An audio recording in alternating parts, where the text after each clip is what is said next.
नमस्कार, जय हिंद। इतिहास विमर्श के इस एपिसोड में आप सभी का एक बार फिर से स्वागत है।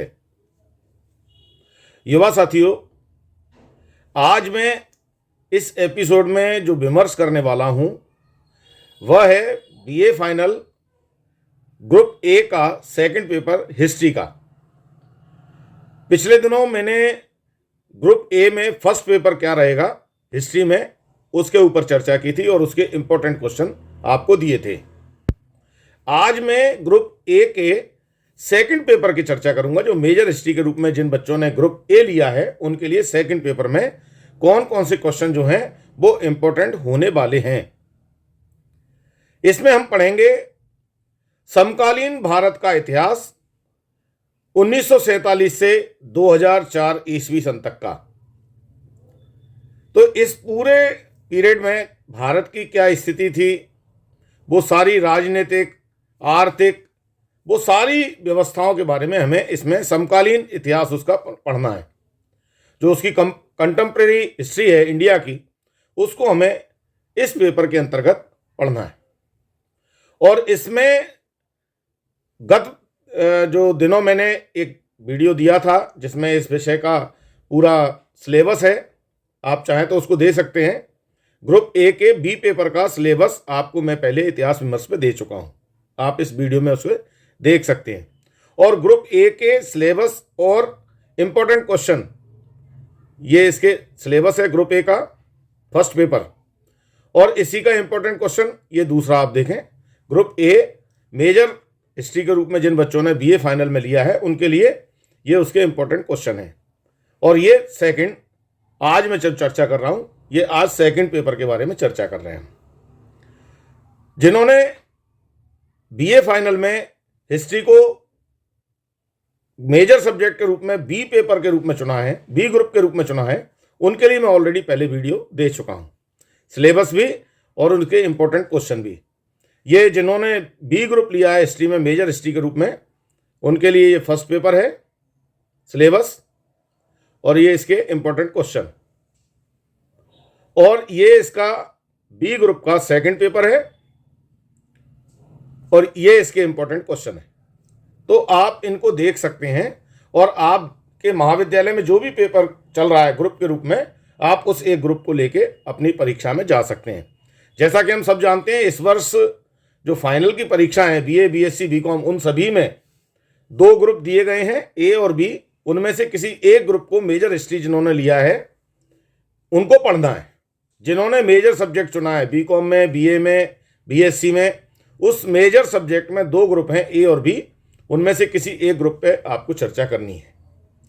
तो यही इस ए ग्रुप का जो सेकंड पेपर है, जिन्होंने मेजर हिस्ट्री के रूप में ए ग्रुप का चयन किया है, उसका सेकंड पेपर आज हम इसमें चर्चा करेंगे। इसके इंपॉर्टेंट क्वेश्चन 2024 में कौन से महत्वपूर्ण रहने वाले हैं। तो समकालीन भारत के इतिहास पर अब हम प्रकाश डालते हैं कि कौन कौन से क्वेश्चन इसमें महत्वपूर्ण रहने वाले हैं। आप इस वीडियो को पूरा देखें। यदि कुछ समझ में नहीं आता है, कुछ जानकारी आप और लेना चाहते हैं, तो आप मेरे से कमेंट्स बॉक्स में जाकर चर्चा कर सकते हैं। मैं उनके जवाब आपको समय मिलने पर दूंगा। सिलेबस भी आप देख सकते हैं। और आप चाहे प्राइवेट मोड में परीक्षा दे रहे हैं बीए फाइनल की या रेगुलर मोड में परीक्षा दे रहे हैं, सभी के लिए यही पैटर्न है। आप पहले भी 2 वर्षों में देख चुके हैं, फर्स्ट ईयर सेकेंड ईयर में। पैटर्न वही रहने वाला है, वेरी शॉर्ट आंसर और लॉन्ग आंसर। जो 50 शब्दों में, 200 शब्दों में और 500 शब्दों में उसके आंसर आपको देने हैं। लेकिन फिर वही निवेदन जो हर बार मैंने किया है कि आप जो क्वेश्चन मैं आपको दे रहा हूं इन्हें पूरे पढ़ें, लॉन्ग आंसर टाइप पढ़ें, क्योंकि लॉन्ग में से शॉर्ट कर सकते हैं, लेकिन शॉर्ट में से लॉन्ग करना थोड़ा कठिनाई वाला विषय है बच्चों के लिए। तो आप ये पूरे क्वेश्चन पढ़ें। इस एपिसोड में भी मैं आपको 18 क्वेश्चन दे रहा हूं। जिस प्रकार से आपको क्वेश्चन पेपर में 18 क्वेश्चन आते हैं, उसी प्रकार मैं इसमें से 18 क्वेश्चन दे रहा हूं। उनमें से कोई 9 आपको करने हैं। यानी पहले जो वेरी शॉर्ट आंसर क्वेश्चन है उनमें मैं आपको 6 क्वेश्चन दे रहा हूं, जिनमें से आपको कोई 3 करने हैं। शॉर्ट आंसर टाइप क्वेश्चन में मैं आपको 8 क्वेश्चन दूंगा, जिनमें से आपको 4 करने हैं। और लॉन्ग आंसर टाइप क्वेश्चन में मैं आपको 4 क्वेश्चन दे रहा हूं, जिनमें से आपको कोई 2 क्वेश्चन करने हैं। सभी के नंबर आपको पहले से ही जानकारी है। एक बार और बता देते हैं कि जो very short answer type question है वो 50 शब्दों में लिखना है। उसके लिए 2 नंबर निर्धारित हैं। तो ऐसे 6 नंबर का ये एक जो पार्ट है वो हो जाता है। जो शॉर्ट आंसर क्वेश्चन है, शॉर्ट आंसर टाइप क्वेश्चन, लघु उत्तरीय प्रश्न, उसमें आपको 200 शब्दों में अपने आंसर देने हैं और उसके लिए आपको 9 नंबर एक क्वेश्चन के हैं। इस प्रकार से 36 नंबर का ये वाला पार्ट है। और जो लॉन्ग आंसर टाइप क्वेश्चन है, इनमें आपको 2 क्वेश्चन करने हैं जो 500 शब्दों में आपको इसको लिखना है और इसके लिए एक क्वेश्चन के 14 नंबर हैं। टोटल 28 नंबर का ये ग्रुप है। तो इसमें आपको इस प्रकार से 500 शब्दों में इसका आंसर देना है। तो चलिए पहले नजर डालते हैं वेरी शॉर्ट आंसर टाइप, अति लघु उत्तरीय प्रश्न, जिनमें आपको 50 शब्दों में आंसर देना है और इसमें एक क्वेश्चन के जो अंक हैं वो 2 निर्धारित हैं। ऐसे टोटल 3 क्वेश्चन के 6 अंक हैं। तो देखते हैं इसमें पहला क्वेश्चन क्या बनता है। पहला क्वेश्चन है इसमें डॉक्टर BR अम्बेडकर। चूंकि हम समकालीन भारत की बात कर रहे हैं और इसमें भारतीय संविधान की जब निर्माण हुआ और वो भारत में लागू हुआ तो वो एक बहुत महत्वपूर्ण एक घटना थी भारतीय इतिहास की दृष्टि से। तो वो डॉक्टर BR अम्बेडकर की भूमिका उस संविधान निर्माण में क्या रही, स्वयं डॉक्टर बाबा साहब भीमराव अम्बेडकर जी का क्या व्यक्तित्व था, किस प्रकार उन्होंने भारतीय संविधान के निर्माण में अपना योगदान दिया, वो सारी कहानी आपको इसमें आपको लिखना है। मैंने पहले भी आपको बताया क्वेश्चन ऊपर नीचे हो सकते हैं। आपको हो सकता है बाबा साहब की जो कहानी इसमें हम पूछ रहे हैं या हम शॉर्ट आंसर टाइप में पूछ रहे हैं तो वहाँ आपको लॉन्ग आंसर टाइप में भी आ सकता है कि उनकी संविधान निर्माण में क्या भूमिका रही, विवेचना कीजिए। तो क्वेश्चन आप कंप्लीट पढ़ें डॉक्टर भीमराव अंबेडकर जी के बारे में कि इसमें क्या लिखना है। सेकंड क्वेश्चन देखते हैं हम क्या है। संसदीय लोकतंत्र, भारत एक संसदीय लोकतंत्र है। तो संसद में कौन कौन से सदन हैं, उन सदनों की क्या आयु है, कौन सा 6 वर्ष का है, कौन सा 5 वर्ष का है, किस प्रकार चुनाव होते हैं, तो संसदीय व्यवस्था क्या है भारत में, संसदीय लोकतंत्र की क्या स्थिति है, कैसे चयन होता है, वो सारी कहानी हमें इसमें लिखना है। थर्ड क्वेश्चन इसमें देखते हैं। गोवा मुक्ति आंदोलन, जो भारतीय राष्ट्रीय आंदोलन हुआ उसमें गोवा कब मुक्त हुआ और उसके लिए क्या क्या प्रयास किए गए, तो उस गोवा मुक्ति आंदोलन के बारे में हमें इसमें आंसर देना है।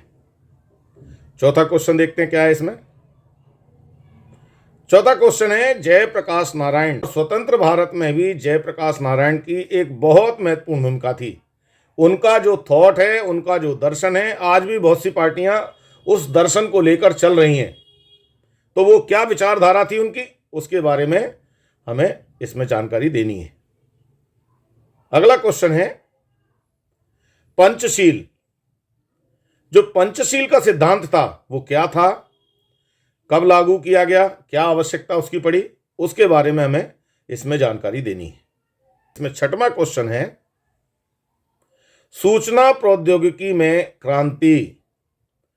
जो सूचना प्रौद्योगिकी है उसमें क्या क्रांति हुई, खास तौर पर 1947 से लेकर 2004 तक, उसके संदर्भ में हमें यहाँ चर्चा करनी है। तो इस प्रकार से ये टोटल 6 क्वेश्चन इसमें मैंने दिए हैं very short answer type question में, और इनमें से आपको कोई 3 क्वेश्चन करने हैं।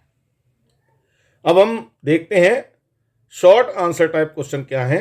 लघु उत्तरीय प्रश्न, इनमें हमें 200 शब्दों में अपने प्रश्न का उत्तर देना है और इसके लिए एक प्रश्न के लिए 9 अंक निर्धारित हैं। टोटल 4 क्वेश्चन इसमें हमें करने होंगे और ऐसे ये वाला जो पार्ट है 36 नंबर का है। तो आइए देखते हैं इसमें क्वेश्चन कौन कौन से बनते हैं। तो इसमें पहला क्वेश्चन है भारत का राजनीतिक एकीकरण, जो भारत में एकीकरण हुआ उसका पॉलिटिकल क्या रूप था, क्या स्वरूप था उसका राजनीतिक, उसके बारे में हमें इसमें चर्चा करनी है 200 शब्दों में। दूसरा क्वेश्चन देखते हैं लौह पुरुष सरदार वल्लभ भाई पटेल। जैसे हम राजनीतिक एकीकरण की बात कर रहे थे या राज्यों के विलीनीकरण की बात कर रहे थे, तो इसमें जो भारत के प्रथम गृह मंत्री थे सरदार वल्लभ भाई पटेल, उनकी बहुत बड़ी भूमिका थी। तो वे उन्हें क्यों लौह पुरुष कहा गया, क्यों उनको सरदार नाम दिया गया, किस प्रकार उन्होंने भारतीय एकीकरण में, भारतीय राष्ट्रीय आंदोलन में अपना महत्वपूर्ण योगदान दिया और स्वतंत्र भारत में उनकी क्या भूमिका रही, उसके बारे में हमें इस क्वेश्चन का आंसर लिखना है। चलिए अगला क्वेश्चन देखते हैं क्या है। अगला क्वेश्चन इसमें है 1956 में राज्यों का पुनर्गठन। जब भारत आज़ाद हुआ 1947 में, संविधान भी हमें जब मिल गया, उसके बाद राज्यों के पुनर्गठन की आवश्यकता महसूस हुई, क्योंकि जो सीमाएं थी राज्यों की वो बेतरतीब तरीके से फैली हुई थी। तो उनको जनसंख्या की दृष्टि से किस प्रकार से बांटा गया, तो वहाँ पहले राज्यों का पुनर्गठन हुआ। जैसे मध्य प्रदेश, पहले मध्य भारत हुआ करता था, फिर वो मध्य प्रदेश हुआ, फिर बाद में छत्तीसगढ़ भी अलग हुआ, तो वो अलग कहानी है। तो यहाँ हमें राज्यों के पुनर्गठन के संदर्भ में इसमें जानकारी देनी है। अगला क्वेश्चन देखें। अगला क्वेश्चन है डॉक्टर राम मनोहर लोहिया का सत्याग्रह। जो भारतीय राजनीति है विशेष रूप से स्वतंत्रता के बाद की, उसमें डॉक्टर राम मनोहर लोहिया का बहुत बड़ा योगदान है। और वो उनके क्या किस प्रकार के सत्याग्रह वाले आंदोलन रहे, किस प्रकार से उन्होंने भारतीय राजनीति को एक दिशा दी, एक विचार दिया, उसकी चर्चा हमें इसमें करनी है, इस आंसर में लिखना है। चलिए अगला क्वेश्चन देखते हैं क्या है। अगला क्वेश्चन है भारत चीन युद्ध 1962।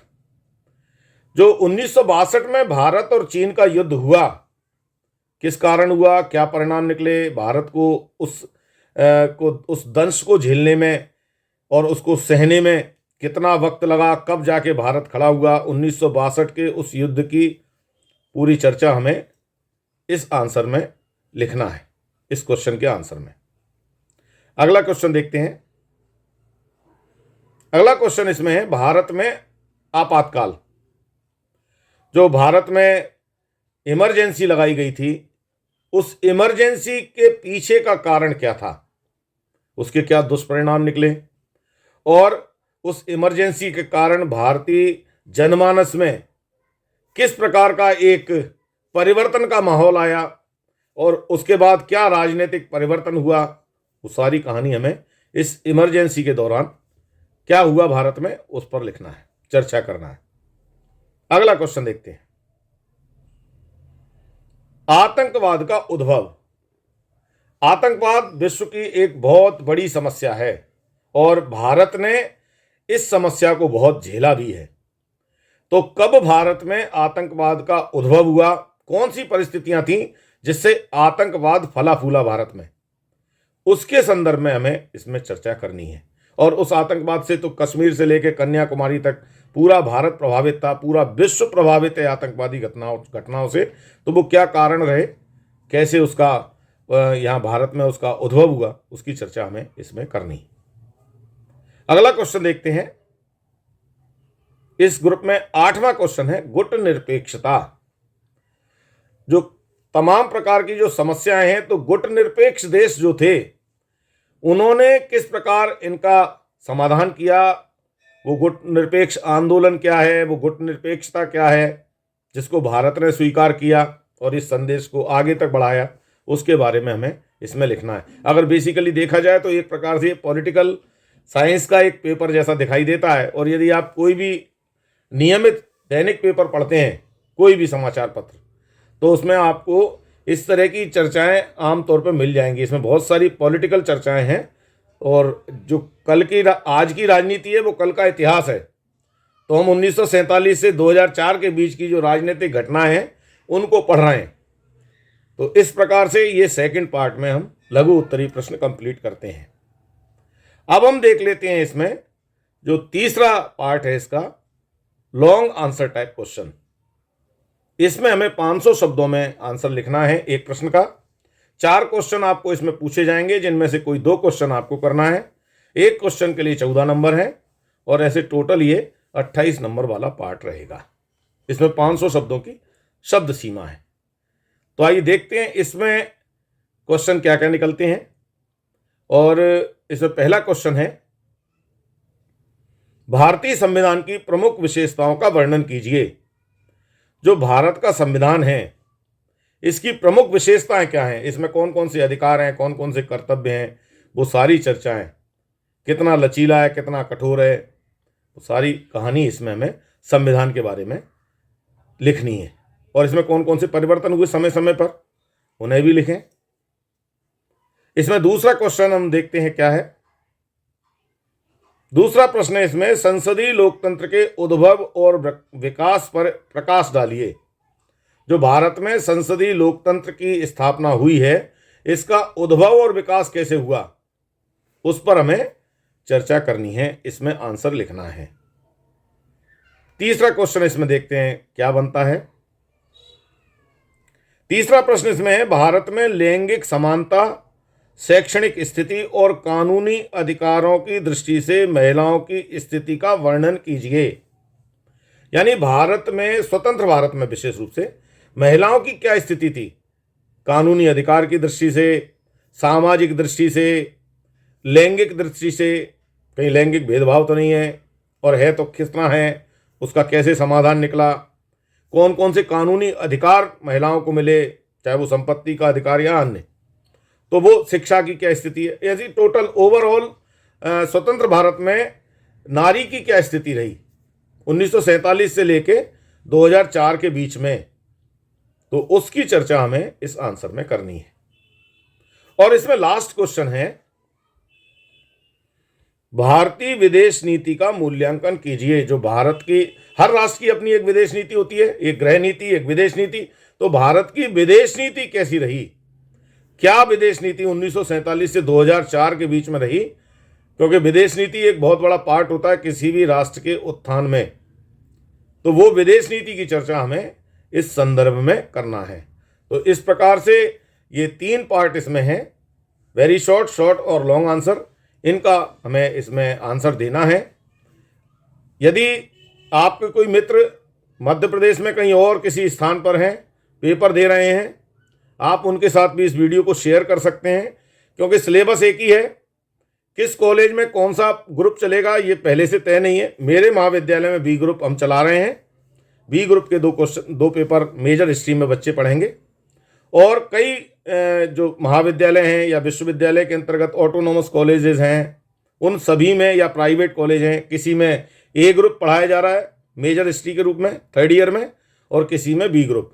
तो यदि कोई मित्र आपके ए या बी ग्रुप लिए हैं, तो आप इन वीडियोस को उनके साथ शेयर कर सकते हैं। इतिहास विमर्श पर वो सारे वीडियो उपलब्ध हैं, जिनसे उनको मदद मिलेगी इंपॉर्टेंट क्वेश्चन के संदर्भ में, सिलेबस के संदर्भ में, या विषय के संदर्भ में। समय समय पे विभिन्न वीडियोस के माध्यम से मैं चर्चा करता रहता हूं उन विषयों के बारे में। यदि आप चाहेंगे और आप मुझे सुझाव देते हैं कमेंट्स बॉक्स में जाकर, तो मैं उन विषयों पर भी आपसे चर्चा करूंगा वीडियो के माध्यम से। चूंकि इतिहास की बात है और इतिहास थोड़ा लेंदी विषय है, और इस पे आप ये चाहें कि किसी शॉर्ट फिल्म के माध्यम से कोई चर्चा हो जाए, तो वो संभव नहीं है। तो थोड़ा वीडियो लंबा हो जाता है विषय की वजह से, तो उसको आपको देखना चाहिए, समझना चाहिए, क्योंकि हमें आगे जो सर्वाइव करना है तो जानकारी कंप्लीट हमारे पास होनी चाहिए। तो आप इसे पढ़ें। जिन बच्चों ने इतिहास को माइनर या इलेक्टिव रूप में लिया है, वैसे सिलेबस में बहुत सारे पेपर इलेक्टिव के लिए हैं, ओपन फॉर ऑल के रूप में दिए हैं। आप हायर एजुकेशन की वेबसाइट पर जाएंगे और वहाँ से अगर आप सिलेबस डाउनलोड करते हैं, तो आपको ओपन फॉर ऑल करके जो सब्जेक्ट मिलेंगे, वो ओपन इलेक्टिव या इलेक्टिव सब्जेक्ट जिन्होंने हिस्ट्री को चुना है उनके लिए हैं। मैंने इतिहास विमर्श में एक वीडियो में इंपॉर्टेंट क्वेश्चन भी दिए हैं और सिलेबस भी दिया है, जिसमें माइनर और इलेक्टिव, उसके जिन बच्चों ने इतिहास को चयन किया है माइनर या इलेक्टिव के रूप में, वो इस पेपर के सिलेबस को यहाँ देखें, और ये इसके इंपॉर्टेंट क्वेश्चन है माइनर और इलेक्टिव के लिए, बीए 3rd ईयर। तो इसमें आपको वो मध्य प्रदेश में राष्ट्रीय आंदोलन करके ये पेपर है, इसमें आपको जानकारी मिल जाएगी। अब ये पिछले 1st ईयर और 2nd ईयर जैसी व्यवस्था नहीं है कि वही जो आपका मेजर का 2nd पेपर है वही आपका माइनर या इलेक्टिव पेपर है। यहाँ फाइनल में आके उन्होंने सारी व्यवस्था बदली है, और मेजर हिस्ट्री के रूप में 2 ग्रुप दिए हैं, ए और बी, जिसमें से किसी एक ग्रुप को आपको दोनों पेपर पढ़ने हैं, और माइनर और इलेक्टिव के लिए अलग पेपर हैं। तो इस प्रकार से यहाँ आप उसको देख सकते हैं। वीडियो पसंद आए तो लाइक अवश्य करें, जिससे ये जानकारी मिलती है कि आप लोगों को जो सूचनाएं हम पहुँचा रहे हैं वो समय समय पर आपको मिलती हैं। कमेंट्स बॉक्स में जाकर आप ज़रूर बताएं कि आपने अपने लिए कौन सा सब्जेक्ट चयन किया है, आपके महाविद्यालय में कौन सा ग्रुप चल रहा है मेजर हिस्ट्री के रूप में। जिन बच्चों ने हिस्ट्री को प्राइवेट रूप में बीए प्राइवेट रूप से कर रहे हैं और उनका विषय भी मेजर या माइनर हिस्ट्री है, उनके लिए भी सिलेबस यही रहने वाला है, पेपर का स्वरूप भी यही रहने वाला है, तो वो भी आप इसको देख सकते हैं। इतिहास विमर्श में प्रोजेक्ट इत्यादि के बारे में भी चर्चा है, कंप्लीट प्रोजेक्ट बना के भी बताया गया है कि किस प्रकार से आपको प्रोजेक्ट या वोकेशनल कोर्स की फाइल तैयार करनी है। आप शैक्षिक चर्चा में जाके इतिहास विमर्श में इन वीडियोस के बारे में देख सकते हैं और उसकी जानकारी ले सकते हैं, चाहे वो आपके फील्ड प्रोजेक्ट है, कम्युनिटी इंगेजमेंट है, इंटर्नशिप है, अप्रेंटिसशिप है, व्यक्तित्व विकास की फाइल है, जो आप चाहें इसमें कंप्लीट सिलेबस उसका मिलेगा, कंप्लीट उसकी जानकारी मिलेगी। तो आप इतिहास विमर्श में कम्युनिटी में जाकर उसको देख सकते हैं। इसमें परीक्षा का पैटर्न कैसा रहने वाला है, क्योंकि पहले भी आप पेपर दे चुके हैं, तो पैटर्न्स के बारे में भी आपको इसमें वीडियो है, आप वो देख सकते हैं कि पेपर का पैटर्न कैसा रहने वाला है। मैं समझता हूँ आज के लिए इस वीडियो में काफ़ी चर्चा है। अगले नए वीडियो में हम अगले विषय पर चर्चा लेंगे, कोई नया विषय लेकर आएंगे जिस पर हम आपसे विमर्श करेंगे। आज के लिए इतना ही। आपको ये वीडियो पसंद आए तो आप कमेंट्स अवश्य करें। आपने ये वीडियो पूरा देखा इसके लिए आपको बहुत बहुत धन्यवाद। जय हिंद।